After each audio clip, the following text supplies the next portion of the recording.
At Arizona State University, we've made online education better, smarter, and more personalized so you can go further in your aspiring field. I decided to pursue medicine once I realized that ASU did have the online program for biological sciences. You're still required to learn the same curriculum. You're still being tested on the same content that anyone would be tested on in person. The comprehensiveness of the program prepared me so well for medical school. Explore over 350 plus programs at asuonline.asu.edu.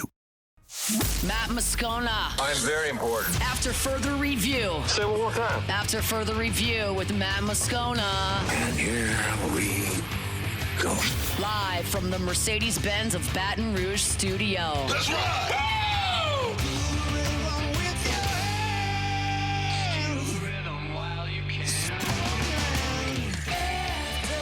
Off and running, hour number 3 here of After Further Review, presented by Sunshine, your hometown John Deere dealer in Louisiana. Musso in for Moscona. Scone's on vacay. He's back Monday. Jordan Kitchens, Paul O'Neill along for the ride, and glad to have you here as well.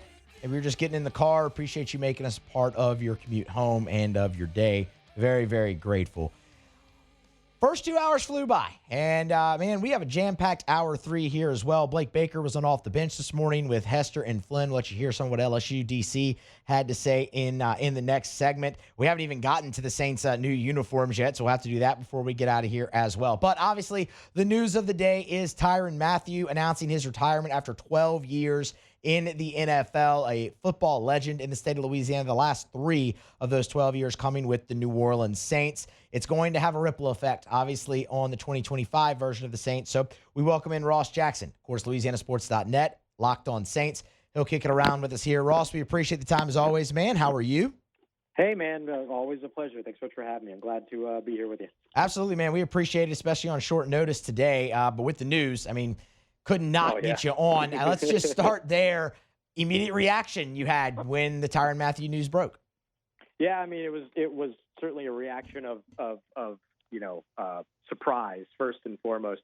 There were some rumblings over the off season around when Tyrann Mathieu kind of had his contract redone and dropped that base salary down to like $1.5 million. Kind of had this incentive heavy deal, but most of the rumblings were just around that maybe there would be some changes to his playing time and things like that, or bracing for a new role, those types of things, which are logical when a player, makes that kind of decision with an organization. But, retirement was not really a part of anything that was floating around in anyone's mind outside of like a couple of people I talked to, maybe the league owners meetings and things like that, who maybe pondered the idea. But for the most part, when it came down to everything around Tyrann Mathieu, the expectation was that he was going to, be there and a part of that kind of veteran presence for this team going through sort of this transitionary year. But, look, I don't think it's a bad thing that he called it quits. You know what I mean? I think he had a phenomenal career, 12 years, highly decorated player, one of the best players that we've seen from the state of Louisiana and everything as well. Like, what an incredible story. So once you get past sort of the surprise and the awe of it all, I think you immediately get down to the appreciation of us getting to see him play at all, throughout his really highly decorated career. That's what I was going to kind of ask you next, Ross, because we've all been so aware of Tyrann Mathieu here for so long, whether it was St. Aug, obviously him bursting onto the scene at LSU as an under-recruited guy and his journey at LSU and, how it led to his success in the NFL and the personal stuff in between there. How will you remember Tyrann Mathieu?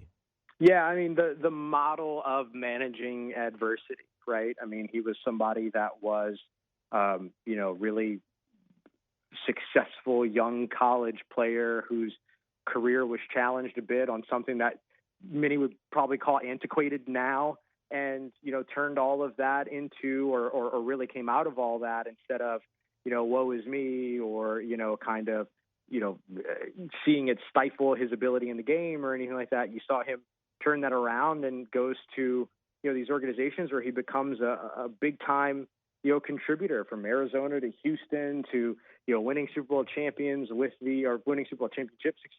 the Kansas City Chiefs. And then all of that to be able to bring it all back home and then finish after 3 stellar years, 10 interceptions and over 200 tackles here in New Orleans. it's just a model of adversity or model of really navigating adversity and kind of, playing through those types of hardships and meeting the challenge. And I think that he is just one of those guys that I hope that every young player, whether they're at his position or not, looks at and says, okay, this is how you can keep going no matter what, right? And keep pushing and kind of be that guy that kind of blazes that trail for these players to be able to show them that, the hard times aren't the end times. And so being able to, continue to push the way that he did, I hope is an inspiration to a lot of players that want to do what he did. Absolutely. I mean, he's one of the easiest guys to root for ever is Tyrann Mathieu. And it was awesome to be able to do that for so long. Okay, what's next? Let's move there. I know it's still pretty fresh here, right? Obviously day of, but what does this mean for the Saints first in terms of salary cap with Tyrann Mathieu hanging it up both, I guess, for 25 and obviously he had all those void years on the back of his deal as well. Yeah, so we'll have to see exactly how all the cap numbers kind of, settle out in terms of how all of this kind of processes and everything. But there will be some cap amounts that end up accelerating when it comes to his deal. There will be some things that end up dropping off because a lot of the incentives that he had were playtime incentives. And because he played so much of last season, he had a couple of games that he got hurt and couldn't finish those games. But for the most part, he was out there. And so a lot of those incentives will be considered what are called likely to be earned. And so those likely to be earned incentives typically count against the salary cap in the present year, whereas not likely to be earned incentives are effectively accounted for after they're earned on the next year's salary cap. So they operate a little bit differently in that way.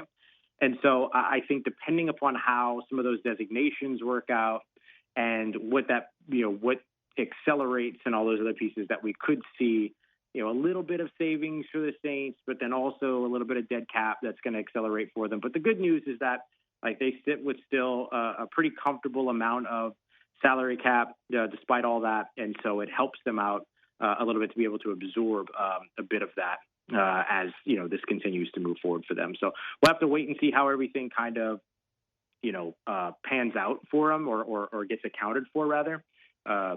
And so that will end up making the kind of designation there in terms of what happens to the salary cap. Still have to wait and see.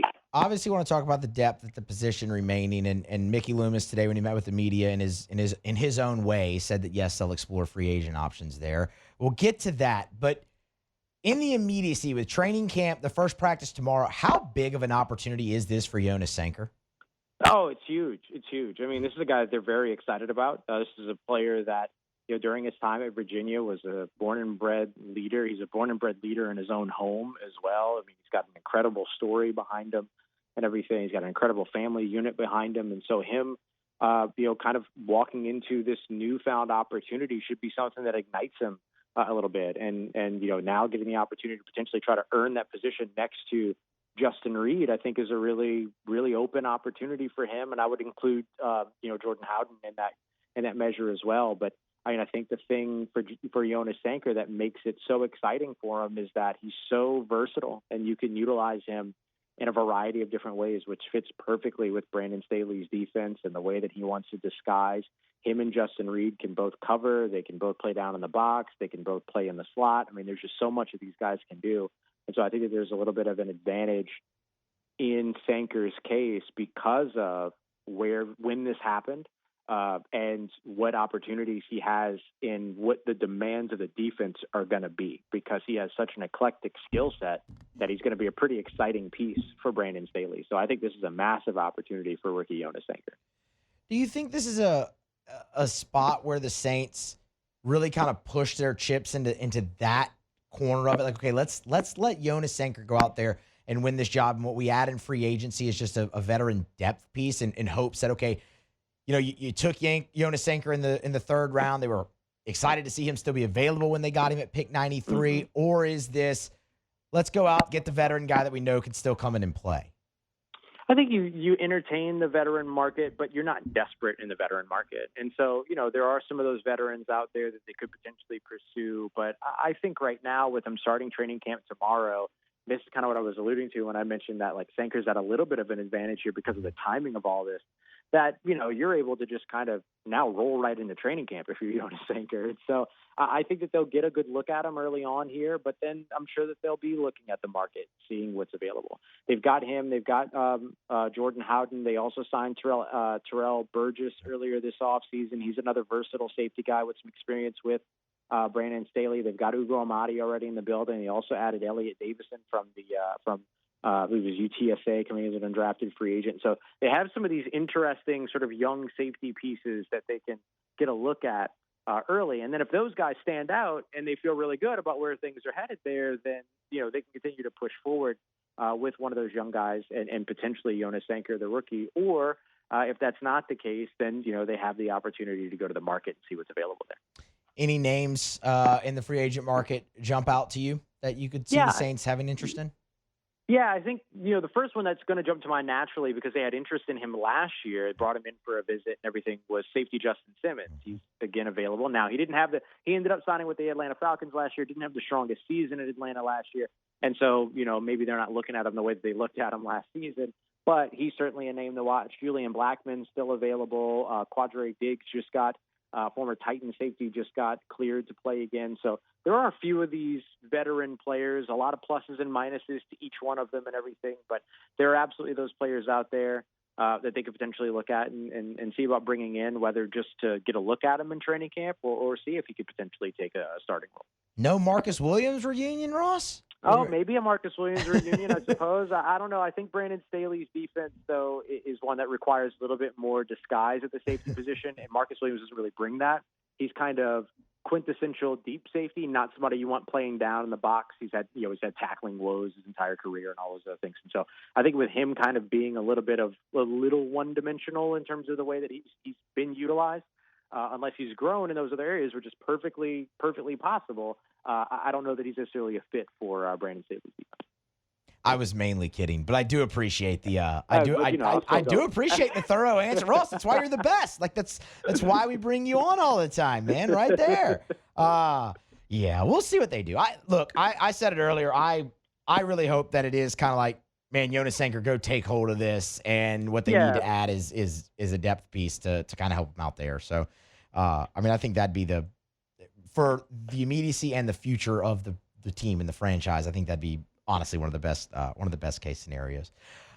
He is Ross Jackson, LouisianaSports.net. You can get him on Twitter, X, at Ross Jackson NOLA. Of course, Locked on Saints. Go read his stuff. Go subscribe to the pod. He's great, and we appreciate the time as always, Ross. Thank you. Thanks, buddy. Thanks for having me on. You take care, stay safe, and I'll talk to you here soon. Absolutely. That is Ross Jackson. This is After Further Review. It is a Tuesday. We're presented by Sunshine, your hometown John Deere dealer in Louisiana, sunequip.com, sunequip.com. We're going to grab a break. Come back on the other side of that. Blake Baker, he was on off the bench this morning with Hester and Flynn. We'll let you hear from the LSU DC. A couple things really stood out to me that I want to give you some thoughts on. So that's next here on AFR. AFR. We're brought to you by Clegg's Nursery with 4 locations in the greater Baton Rouge area. Siegen near Airline, LA 16 in Denham. Mid-City on Don Moore, Garden Center on Greenwell Springs. You know those 4 locations, and what an awesome time to get by Clegg's Nursery because they still have every single day shipments of flowers coming in, plants, trees, shrubs. You want to beautify the exterior of your home. You want to add that pop of color to your flower bed, to your patio pots. Maybe you got unwanted pests like ants or snakes or mosquitoes, wasps. They can help you take care of all of them. Maybe you got weeds coming up in your lawn. You want to get rid of that. Maybe you got dead spots in your lawn. The horticulturists, the professionals at Clegg's Nursery have the knowledge, the know-how, the expertise, and all the products you need to win Yard of the Month every month for your whole life. Guaranteed. Actually, I can't back that up. You have to do some of the work, too. It's Clegg's Nursery. After Further Review, powered by Sunshine, your hometown John Deere dealer in Louisiana.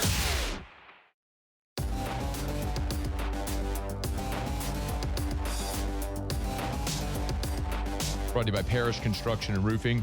The Louisiana legislature is in session, and there's actually a bill right now that would eliminate door knockers in Louisiana, make it illegal for roofing companies to go door-to-door knocking to solicit business.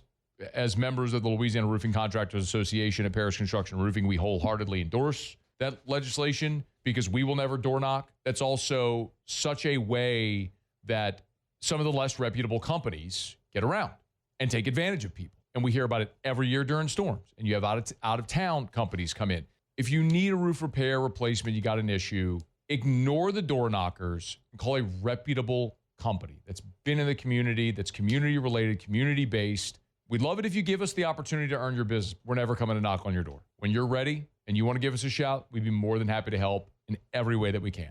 Go to the homepage of our website. You see a testimonial from Coach Kim Mulkey right there. We've done work for Coach. Do business with someone you know. Coach Mulkey did. We'd love to help you as well. Parish Construction Roofing. Go to parishbuilt.com, parishbuilt.com. Blake Baker was on Off the Bench this morning with Jacob Hester and Matt Flynn. Great conversation. Guys spent about 16 minutes or so with Coach Baker. If you missed it this morning, obviously OTB On Demand podcast, the OTB LSU YouTube channel, all of those things where you can find it. I recommend you go listen to the entire thing. But there were a couple things that really stood out to me in kind of the entirety of the 16-plus minute conversation. And one of them, again, LSU will open camp here, I believe, next week, actually, as a matter of fact. One of the things that really stood out was the guys asked Blake Baker the position group he would be keeping the closest eye on, or that he'd be watching the most early in training camp. It's probably twofold. I think the safeties, especially with A.J. Halsey coming in, most of the guys we had through spring practice, so you have somewhat of an expectation of those guys going into the fall camp. And the defensive tackle position, same thing. We got some new guys that weren't here in the spring when you look at Bernard and the two freshmen, Buddy Mathis and Brandon Brown. But overall, I'd say the safety position is probably what I'll be in most interested in. And seeing how those guys gel. I think you have to have such chemistry back there together. And we've been mixing and matching them this summer, and I think it'll be an intriguing position battle. There should be no surprise there, for what it's worth. I mean, LSU a season ago was 76th in pass defense. The safety position isn't solely responsible for that. I mean, it's a group effort, pass rush, your corners, and all of that. But it was a weak spot. It was the weakest spot for LSU. It's why you saw them go out there and get Tamarcus Cooley. You heard Blake Baker mention A.J. Halsey. Monsor Delane even has some versatility to potentially play some safety, and you have some good depth pieces there. It's the position that's the linchpin for LSU's defense this year, like the one that really has to make the jump for them to get to where they want to be, to put that defense in a position to play, to get them to where they want to be, if that makes any sense. So it shouldn't be a surprise. That's where Blake Baker's answer went. I mean, I think that's where many of y'all's answers would go. That's where my answer would go when you talk about the defensive side of the ball. But in terms of what you're really looking for there, I mean, some physicality at the safety position I think would be absolutely fantastic. Look, you expect a little bit more of that with Jordan Gilbert's shoulder being healed, but tackling at the safety position for LSU was a big issue. And you're hopeful that guys like Halsey and Cooley and now a healthy Gilbert, and even behind them, I should say, can really take that group to the next level. Because the one thing LSU has is depth there. You have the quality frontline guys, or at least you assume, you expect now to have the quality frontline guys, because you wouldn't address that in the portal. You have a veteran in Gilbert, but you also have some really promising young talent behind it. Like, I will continue to go back to Deshaun Spears. I think you could see a potential breakout season for a guy like Deshaun Spears this year when he gets his opportunity to play. Look, I think everyone's expecting some combination of Halsey and Gilbert to be out there as your starting guys. But there is opportunity for rotation. And Deshaun Spears is really the guy that I really hone in on. You have Toviano, you have Rogers, you have those guys as well. But Spears was the number 3 safety, a 5-star coming out of Denham Springs in the class of 2024. And before you went and added the guys that you did in the portal and Halsey and Cooley and things like that, Deshaun Spears was your second highest graded safety returning. So it's in there. So I like that aspect of that room a lot too. But it absolutely is the safety position. Because That's the one thing you're really missing on this defense. Said earlier in the show, I think LSU arguably is the best at linebacker in the entire country. Arguably. And I think the defensive line can really be a strength for you. Safety's going to have to really watch that. The other thing, or I should say, one of the other things that Blake Baker said that I found very, very interesting, because it just kind of drives home something that Brian Kelly has been talking about all offseason, and that's how they're treating the Clemson game. And that wasn't the question that was asked of Coach Baker. This was Matt Flynn that asked the question. He asked it about install and when your installation switches to game plan. And listen to what Blake Baker said right at the start, just offered up on his own free will. The definition of insanity is doing the same thing over and over and expecting a different result, right? And I think that's the coolest thing about Coach Kelly, man. He's always learning. He's always adapting. I think he does it year to year based off the opponent. Also, who is on our current roster. And I think we have a very mature roster that can handle, us.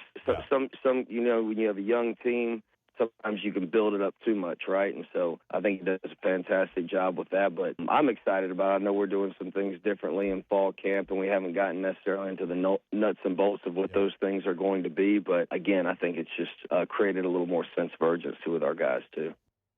I wanted to play that one, but that's my fault. I didn't want to play that one right there. I gave Jordan the wrong cut. Jordan, let's go to number 3. This was the question about install and when install flips to game plan. Okay, no problem. We're getting that cut for you here. Again, that's on me. That one's my bad there. I do want to come back to what he said in that cut about the Clemson game because it ties into another one that we were going to play. But here's when install flips to game preparation. To be honest with you, that last week of spring ball, we started introducing, Clemson and some of their base plays and honestly some of their problem plays just to kind of get a look at what we think we might like going into fall camp. So, yeah, and I think, Coach Kelly's been open and talked about it. It's something that we've talked about with our guys throughout spring, throughout summer. So I think, from a base installation standpoint, we'll be very similar to really how we were in the spring and how the summer. And then once we start getting into probably about week 2.5, we'll really start probably flipping that switch a little bit. How about that? The end of spring, they were already looking at Clemson. Some of their base plays, but he said even some of the problem plays. Like that, we've heard Brian Kelly throughout the offseason talk about, there's paw prints everywhere and 1-0, and like they are not running from the opponent. They are not making any bones about who they're playing. Like, we know it is about Clemson, but taking it as far as, man, in spring practice, they're working on Clemson already. And Blake Baker tells you that allows them to help kind of keep it to a similar time frame here in the fall. We're about 2.5 weeks into camp. You could see that really start to shift again, kind of like it did in spring. And then that kind of ties into the cut we played before that about the emphasis on the Clemson game. And the thing that I loved he said there was the maturity of the team. Because when Brian Kelly first talked about this in the offseason, I was filling in for Matt, and we talked about it here on the show. And I said, man, you know what? I don't hate that they're doing that, but it does bother me because anytime you put the emphasis on one game so much, you run the risk of that taking on so much importance that it makes it harder to bounce back from it if it doesn't go well. We saw it for years under Les Miles with the Alabama game. But Blake Baker talking about the maturity of the team, that they think they have a team that can handle that. And he even said, with young guys, you run the risk there. It becomes too big. It's harder to bounce back, all those things. That's huge. And it plays into another conversation that he had with the guys about the combination of personalities that are on not only this LSU team, but are on this defense and how important that can be for them here in 2025. I think it's probably spread out across the board like you just talked about when You've got a really, really good, strong group of upperclassmen mixed in with some younger classmen that have played some football as well. But those guys, they spend more time in the weight room and out on the field running 110s than they do, in practice, especially this time of year. So to see those guys in that leadership, getting out there for some team runs this summer and watching them, man, it's imperative. And the unselfishness, again, we have a lot of really good players, in my opinion, but they're all bought into one common goal. So that makes it we got a chance to have a special unit based off of those things. The importance of that, to me, cannot be overstated. And I know it sounds really simple to say, obviously, like, well, yeah, of course you want your team to get along, right? But it's just not always the case in the transfer portal era. And when you have guys like Whit Weeks on that defense, and you're able to bring in a guy like a Jack Pyburn, right, who just from day one was loud and vocal around his teammates and is a guy they consider a leader, that helps acclimate everyone else you brought into the transfer portal in. And a lot of the credit goes to the staff as well. They're out there in the portal. They're looking for that. They know what they're looking for. Blake Baker, he talked a little bit about that, about how, man, it starts. You have a relationship with a coach that's probably on staff over there where the player's coming from, and you talk to them and you see who's going to best fit your culture. You've heard Brian Kelly talk about part of the transfer portal and being able to go and be aggressive in it is establishing the culture at the program that you were at. And he had to do that. And it's not always going to work. The team is not always going to gel, and it's not always going to be the perfect chemistry. Bringing in this influx of new guys, because you're bringing in new egos. These guys, a lot of time, are coming from a smaller school. Not every time, but a lot of the time, they were one of the best at that school. And they're seeking a bigger stage and a bigger opportunity. Sometimes it's not going to jive. It sounds like it has very much with this LSU team. And it's not just the coaches saying it, it's the players. But you have a great mix of the leadership, the rah-rah guy, if you will, with everybody else, and it can help focus you when you buy into the culture on that one common goal. And that's where you look at this and go, okay, it's the combination of personalities that help lead to the maturity of your football team that ease the concern a little bit about putting so much emphasis on this opener. Like, we have to go out there and win this opener. I mean, that's what they're saying in there. And that helps ease the concern about it. What if it doesn't go well? Because, y'all, there's a chance. There's a really good chance it doesn't go well. But if you have that strong foundation, you have that strong culture and the understanding of, man, it's going to clear your path a little bit, but it doesn't derail your goals.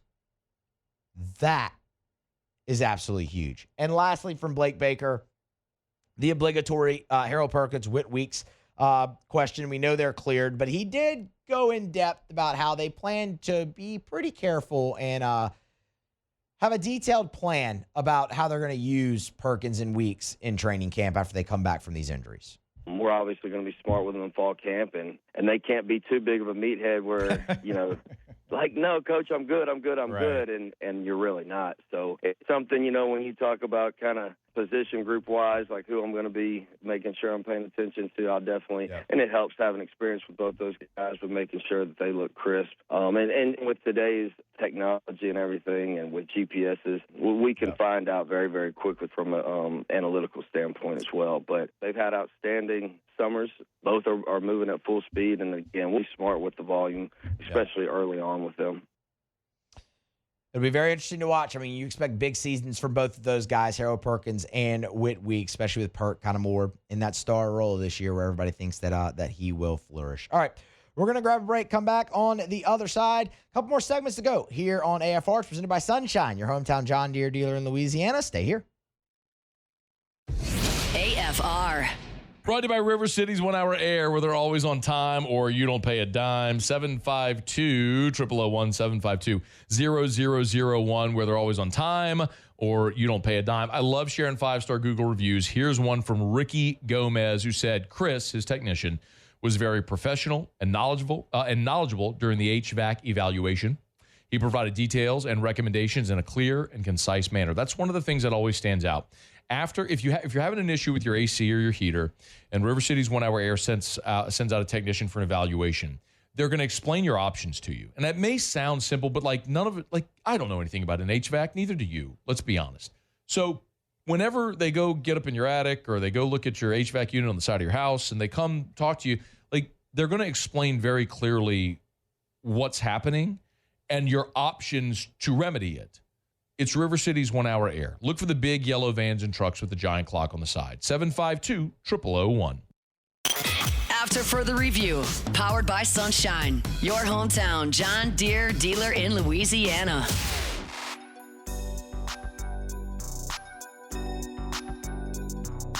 AFR is brought to you by First South Farm Credit. You know where to start.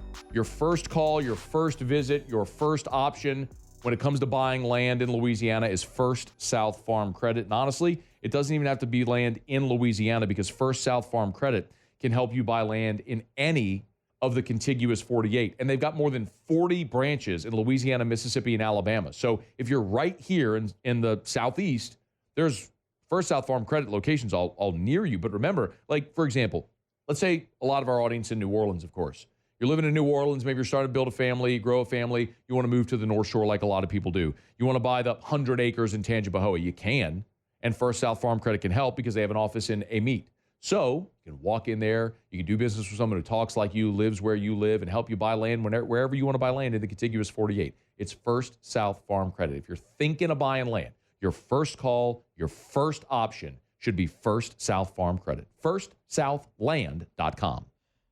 All right, so a few weeks ago, filling in for Matt, and we had a report that the Saints were going to unveil a new uniform on July 22nd. We kicked it around here on the show and kind of came to the consensus that it was going to be a gold jersey because what else were they going to do? They kind of have everything else covered already. And today, the Saints released a new uniform, and it was, in fact, a gold jersey. The combination, the black helmet that nobody likes, the new gold jersey, and the black pants that they wear with the black jerseys. I have thoughts. Jordan, Paul, I want y'all's thoughts here as well. Let me just say, in a vacuum, I think the jersey is good. In a vacuum, the jersey itself is good.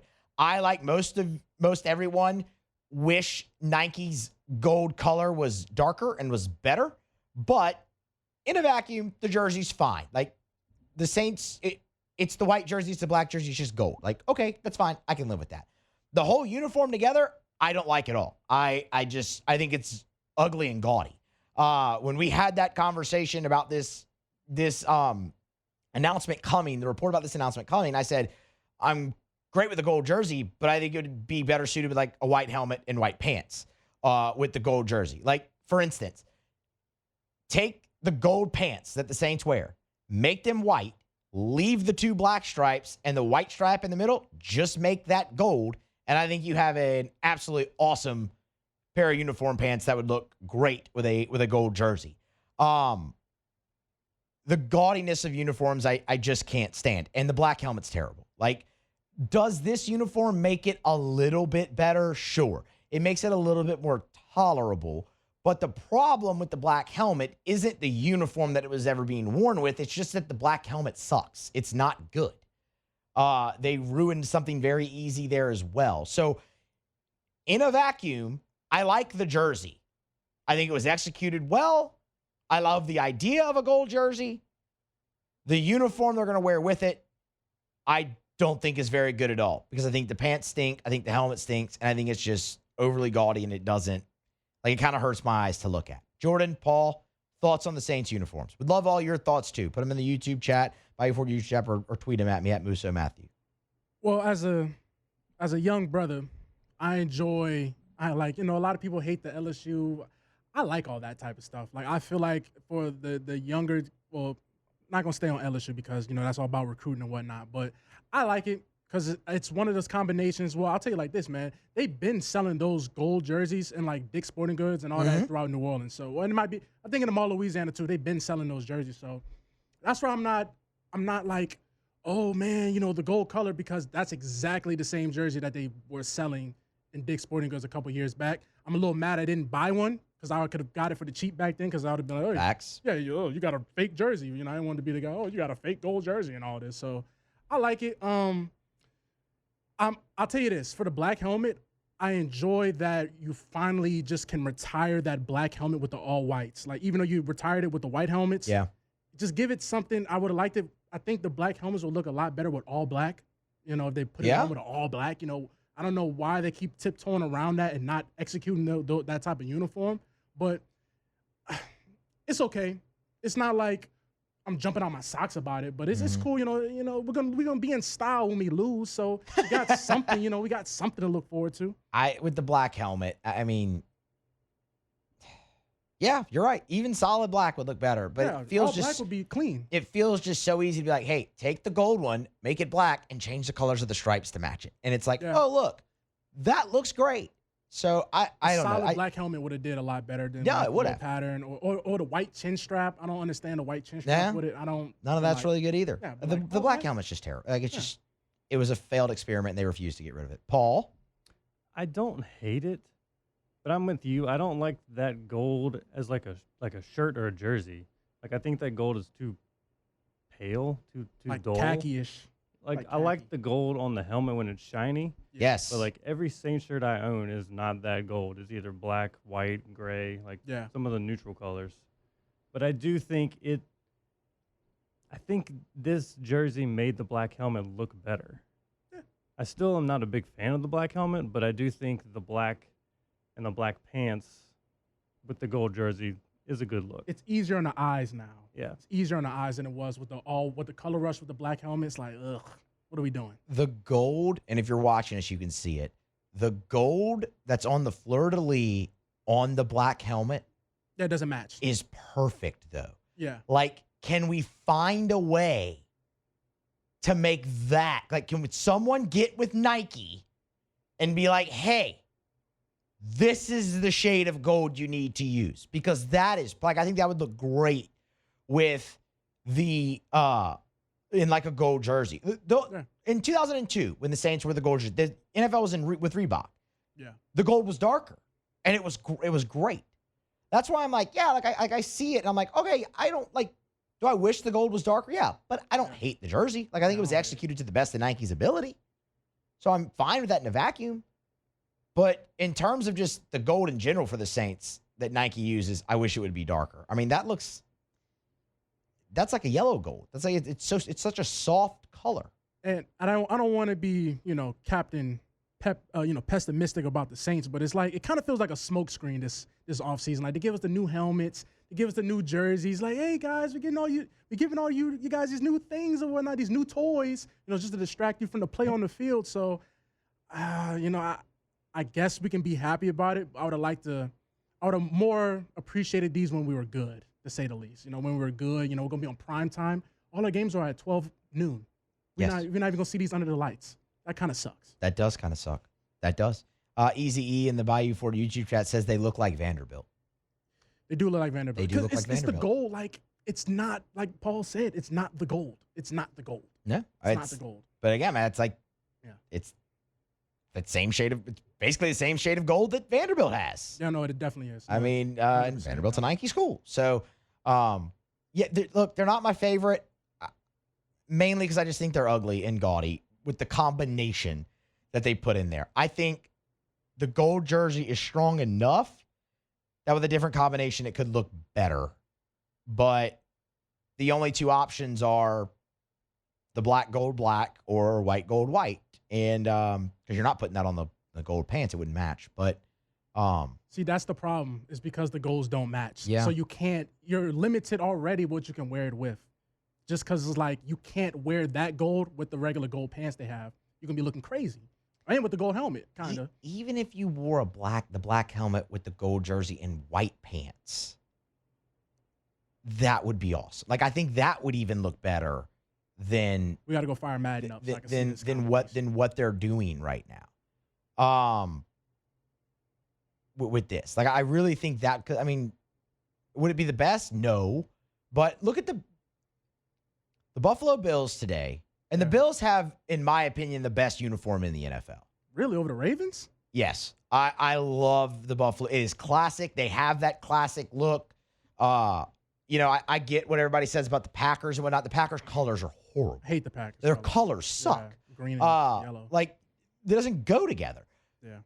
Red, white, and blue go together, obviously phenomenally. The Buffalo Bills today brought back the red helmet. Yeah. And the picture they posted was of Josh Allen in the red helmet, the blue jersey, and the white pants. And it is freaking perfect. Yeah. Like, it is perfect. And I love it. So, like, I wish the Saints could end up doing something like that, but I get it. The Saints don't have a classic look like the Bills do, so they're trying to kind of create that, and that's fine. But it seems like they always just take the easy way out. Like, oh, we have a black helmet. Let's put that with this gold jersey on black pants that nobody likes. Do you like the black pants, Jordan?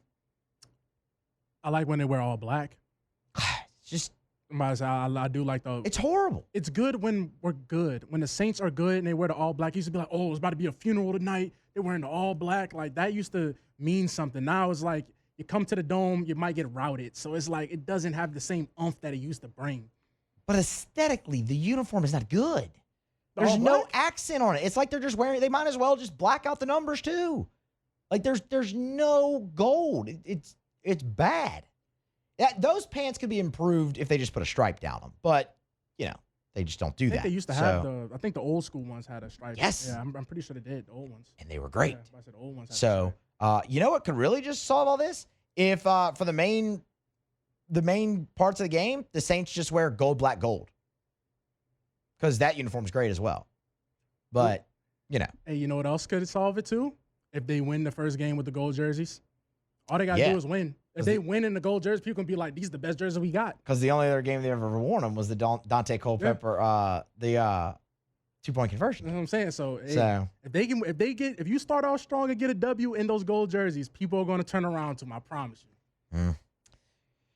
We'll see. They'll wear them a few times this year. Maybe I'll feel different when I actually see them on the field in action, but I kind of doubt it. I think it's just a very gaudy look. It reminds me of LSU's gold, purple, gold. It's just very, and I love the purple jersey, but with that combo, it's just very gaudy.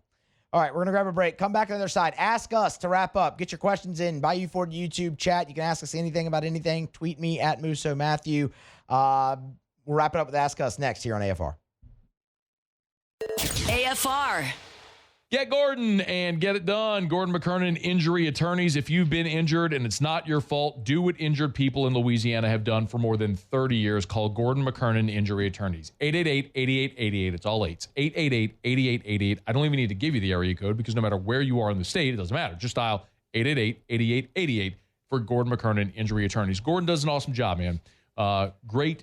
He's a great person. They've been so invested in our communities with all the charitable and service work that they do. They give back into the communities that they represent, no matter what time of year. If it's the bike giveaway for kids around Christmas time, if it's the laptop giveaway around back to school time, if it's the charitable work they do during October for Breast Cancer Awareness Month, they're always involved in the community. We tell you all the time, of course, about the G team and what Gordon's done with NIL and the opportunities that he's afforded student athletes. Just a great, great community partner. If you've been injured, you need representation, go to getgordon.com. That's getgordon.com. Get Gordon and get it done.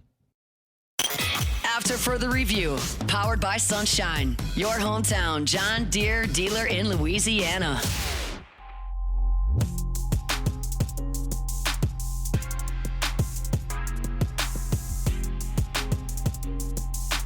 Brought to you by Evermore. Drink Evermore, EVAMOR, evermore.com, evermore.com. For elite athletes, for someone who just wants a healthier lifestyle. Maybe you're a parent, you want a healthier option for your children. Evermore is a great option. I would highly encourage you, bottom line, if you're drinking tap water, don't.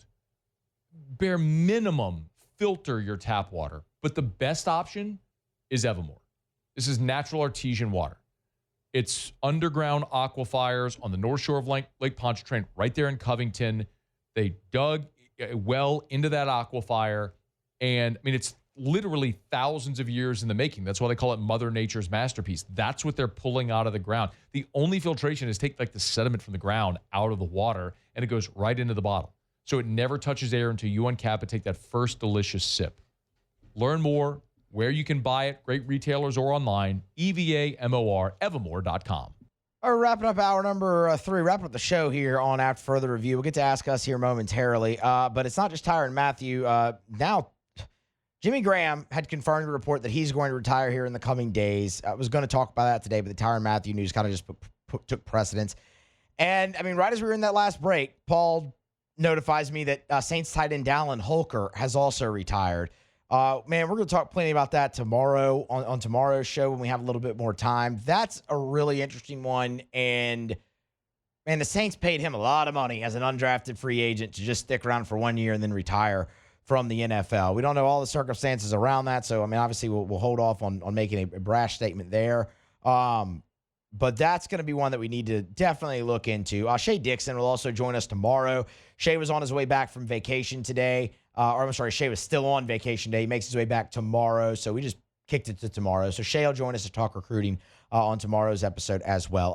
Let's get to one Ask Us question here while we have like 10 seconds or so. Easy in the Bayou 40 YouTube chat said, ask us mountain or beach vacation. For me, it is beach all day, every day. I've done both. They are both great. But I just love the beach so much that I can't really put anything above that. Beach vacation. Mountains. Okay. Beach. I like both. I don't discriminate. Jordan's in there for the mountains. Paulie? I'm going to the beach. Yeah, man. Beach all day, every day. It's just absolutely fantastic. I wish I was going back at some point this year. All right. That's going to wrap it up here for a Tuesday edition of AFR. Thanks, everybody. Thank you to Ross Jackson. Thank you, Jordan. Thank you, Paul. Thank you to all of you. Be here next time for more. AFR. AFR is brought to you by Parish Restoration. Kill mold, remove odor, other harmful pathogens, commercial or residential. As a matter of fact, Parish Restoration, I love the process, by the way. If you go to the website at parishrestoration.com, you can see videos of their patented non-toxic drug. By the time you're done with work for the day, boom, you're back in a clean-smelling, fresh-smelling vehicle. It's Parish Restoration. Learn more at parishrestoration.com. Parishrestoration.com. Do business with someone you know. Parishrestoration.com.